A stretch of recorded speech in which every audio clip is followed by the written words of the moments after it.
ẹ̀yin tèmi ẹ̀yin Tọ́pẹ́yẹmí ọmọ Adébóyè ẹ káàbọ̀ padà. Ẹ rí i pé nǹkan tó ti ń go viral, tó ti ń go trending ọ̀rọ̀ Aunty Láídé ni o. Aunty Láídé àtàwọn ọmọ Ṣàgálà, Aunty Láídé àtàwọn ọmọ housekeeper, domestic worker as they dey call them.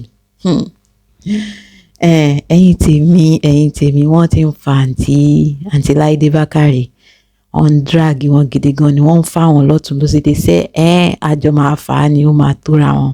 Ojú tèmi fi rí ọ̀rọ̀ yìí kọ́ ni ẹlòmíì lè máa fi rí. Gẹ́gẹ́ bí gbogbo aláṣẹ mọ̀, gbogbo àlejò ní opinion kan náà ṣe yín. Nǹkan tí èmi rí lórí ọ̀rọ̀ yìí òun ni wípé the fact that Aunty Láídé wọ́n ṣe ìwádìí wọn dáadáa before she comes out and talks about the matter. Ibo lóyìnbó tí ń wá. Tó ojú tí mo fi rí ni wípé tó bá yẹ pé wọ́n ṣèwádìí wọn dáadáa, wọ́n á mọ̀ pé kì í ṣe gbogbo wọn náà nìyà ń jẹ. But don't get me wrong, there are a lot of people that are going through a lot when it comes to housekeeping job.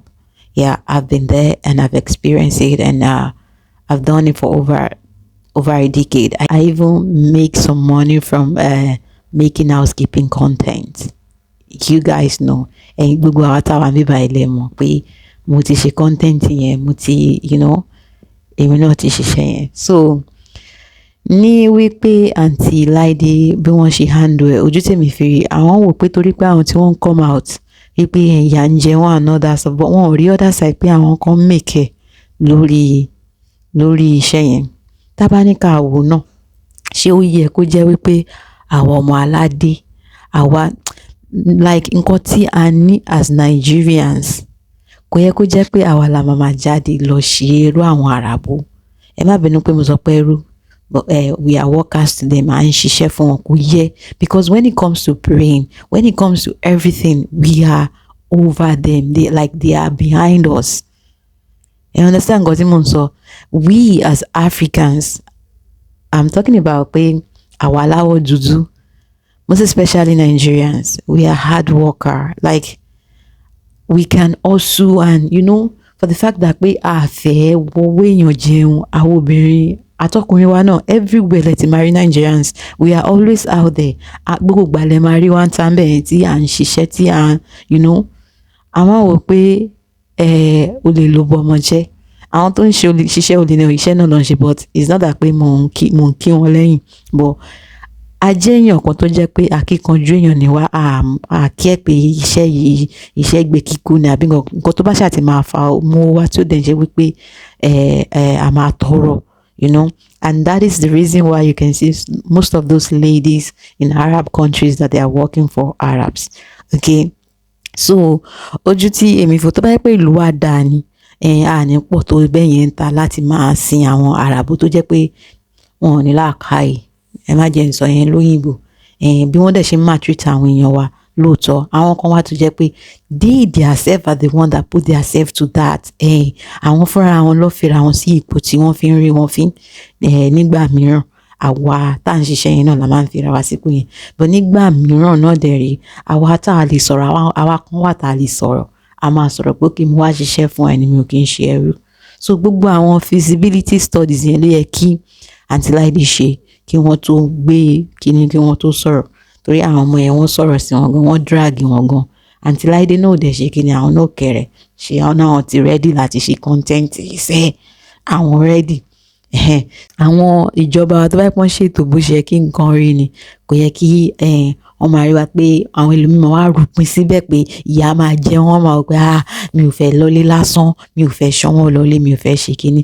But nígbà tí Aunty Láídé tó wá padà jáde, ẹ rí pé wọ́n padà bẹ̀bẹ̀ léyìí tẹ́ máa ti rí lórí ìkànnì mi. Àwọn náà padà bẹ̀bẹ̀ pé kò yé àwọn ni, àwọn mọ̀ pé àwọn kan make owó ní ìdí ẹ̀, ẹ jẹ́ ká foríjì wọn. She actually meant to nǹkan tí àwọn náà feel fún yín pé fún ìfò wa pé báwo ni a ṣe máa fi ìlú wálẹ̀ tàbí wọn máa ṣiṣẹ́ ní ìlú àràbò tí wọ́n máa, àti pé àwọn ẹlòmíì tí wọ́n ń ṣe content yẹn náà wọ́n máa ń fi epo sí, wọ́n máa ń fi iyọ̀ sí gbogbo ẹ̀ náà pé kí gbogbo ẹ̀ lè dùn. Ẹlòmíì dẹ̀ rí, they are all looking for mercy, like ìgbà tí n bá sọ pé bye, they will actually help me, my video will actually go viral and people will help me. Yeah, that's àwọn nǹkan tí àwọn ẹlòmíì tí wọ́n ń ṣe content yẹn tí wọ́n àwọn fúnra wọn náà ló ń padà sọ because mo rí àwọn videos yẹn, mo rí àwọn fọ́nrán yẹn. So lápapẹ̀ yẹn nǹkan tí mo máa sọ nìyẹn. But àwọn náà padà, Aunty Láídé padà sọ̀rọ̀ pé about farming and all that stuff. Gbogbo a gbọ́dọ̀ ní nǹkan tí gbogbo a náà kọ́ la máa ṣiṣẹ́ àgbẹ̀, but gbogbo àwọn nǹkan tí a ti fojú mú kúrò tí a rò pé kò lè ṣe kinní fún wa, káwa náà máa padà rò because ilé lábọ̀ sí mi oko, a máa padà lọlé ni. Àwọn nǹkan yẹn náà ló yẹ kí àwa náà máa ṣiṣẹ́ lé lórí. So ẹ jọ̀ọ́ ẹ má bínú sí Aunty Láídé Bákàrè kí wọ́n mean láti sọ ọ̀rọ̀ bẹ́ẹ̀ yẹn. Àmọ́ àwọn ọ̀rọ̀ kan wà tí Aunty Láídé tó wá sọ, ṣé rí ó sì dáa ju pé kí wọ́n máa ṣe iṣẹ́ aṣẹ́wó lọ, for the fact that pé wọ́n jáde wọ́n mọ̀ pé yes iṣẹ́ ọmọdọ̀ làwọn fẹ́ lọ ṣe. Wọ́n wò pé okay àwọn máa dúró de ọkùnrin kan kó fáwọn lówó, àbí káwọn máa tẹ̀lé àwọn guys kan tó jẹ́ pé wọ́n máa bá wọn sùn, wọ́n máa fún wọn lówó. Àwọn kan wà tó ń ṣiṣẹ́ aṣẹ́wó yìí náà. In fact àwọn kan gan travel láti lọ ṣiṣẹ́ aṣẹ́wó yẹn, but torí pé wọ́n ní tìjú, torí wípé wọ́n mọ̀ pé there is dignity in labour, torí ẹ̀ ni wọ́n ṣe kí ni wọ́n ṣe wò pé káwọn kú ṣiṣẹ́ ọmọ ọ̀dọ̀ ó better ju káwọn gbé ara lẹ̀ àbí kán ṣe àwọn báṣubàṣu lọ. So eléyìí ni mi máa fẹ́ kí a rí, kí Aunty Láídé náà fi angle yẹn wò.